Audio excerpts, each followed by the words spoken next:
Senator Rice. Mr. President, just a couple of points. We have security in this Capitol. A couple of them are armed, not very many. Most of them are unarmed. We regularly invite in citizens who are armed. They come all the time. It does not make it less safe. The fact that open carry and concealed carry is readily available in this Capitol while we are in session demonstrates that it is not reasonable to believe that our colleges and universities would be forced to arm 100% of their security if a few citizens who have these higher level concealed carry permits are allowed to carry on campus. It doesn't follow. It does not follow from the fact, from the actions under this bill, that these colleges and universities would somehow have to train everybody who goes down to the mall and is around people who concealed carry. They'd need new training. It does not follow. But we're asked to look at this legislation through that light. That's not what the bill's about, but that's also a false argument. It's unnecessary. If that were an argument that we allow to make our decisions, we would get that argument about anything that lets any citizen do anything. We'd get it about the speed limit. We'd get it about everything we do. We don't. It's not on point. The argument that campuses are safer. When you take the students who go to a college or university, they're likely to not be violent. That's true. Campuses tend to be well lit. Criminals seek darkness. There's a lot of factors that go into crime rates. But what's interesting is if you want to look at the difference, what you'd have to look at is you compare campuses before and after they allow guns to be carried on campus. That would give you actual look at whether it helps or hurts. And the indications where it has occurred is you get less violent crime. The Department of Justice regularly does all kinds of statistics. They're quoted in a recent Harvard study where they asked criminals, felons, violent criminals, about their fears, and they fear their victims being armed. They try and avoid places where the victims may be armed. It's not that they necessarily search out places where they think the victims will be unarmed, but they do avoid confrontational type crimes, and most violent crime is confrontational, where they believe the victims will be armed. There's all sorts of things we can discuss about this bill. It's a good bill. It actually does put some limits on what universities can do. It doesn't go as far as I think our state constitution actually requires, because it allows them to actually still regulate other gun carrying on campus. Article 1, Section 11 doesn't. And that's important. We sometimes look at the Constitution and look at our duties and there's a disconnect. We sometimes think that our duty is to make everyone safe. Our duty under our Constitution is not to make everyone safe. It is to preserve liberty. It is to function within the bounds that the citizens set when they adopted the Constitution. It's not beyond that.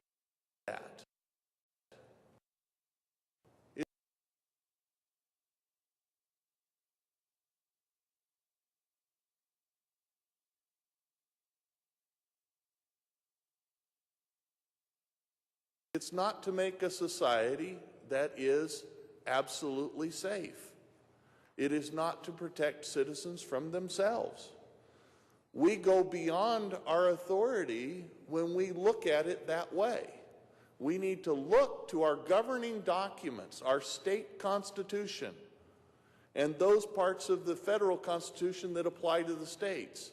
And we should limit our conduct by those, not limit our citizens beyond the scope of those. And that's our duty. It does fall short of where it ought to go, but it is better than what we have heretofore allowed and heretofore done. But again, we have allowed beyond our authority in the past, and to give some of that back is not an inappropriate action. Is there further debate?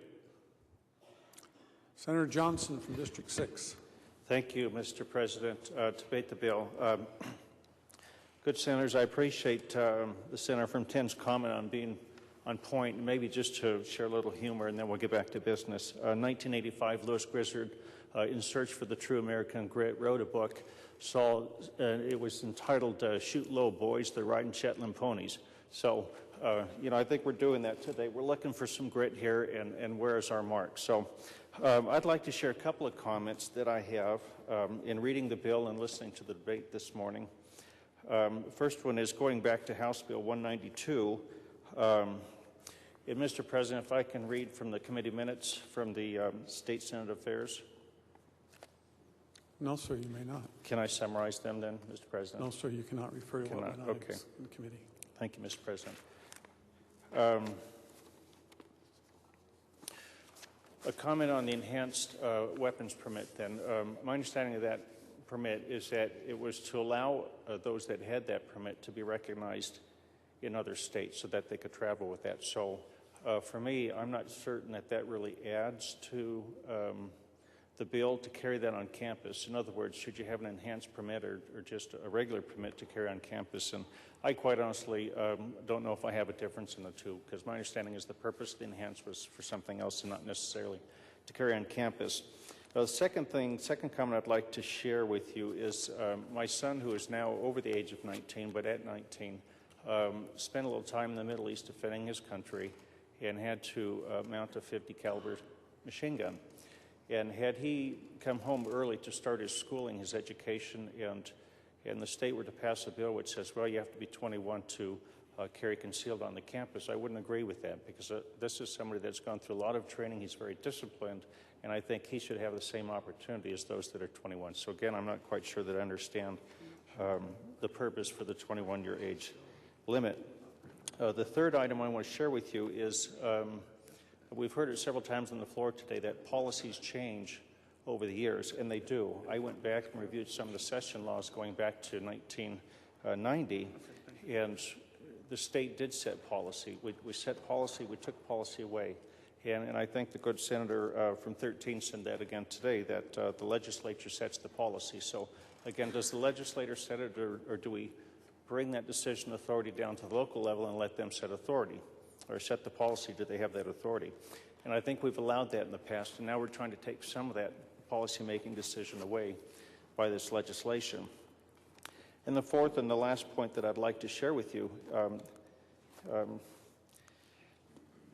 Mr. President, may I read from a text that I received this morning from Lewis Clark State College?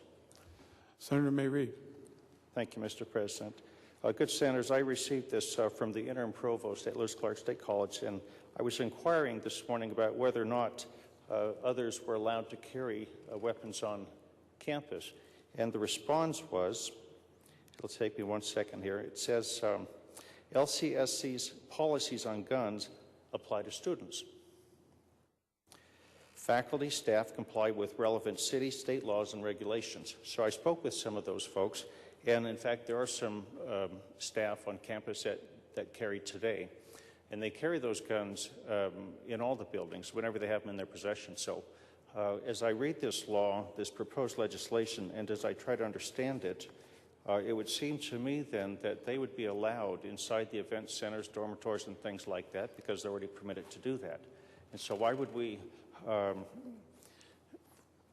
one of two things, I guess, set a double standard where you have one set of concealed weapons permit holders being allowed to carry them into those venues, and then you have another set of concealed weapon permit holders that are not allowed to do that. So I guess I'm searching for an answer there.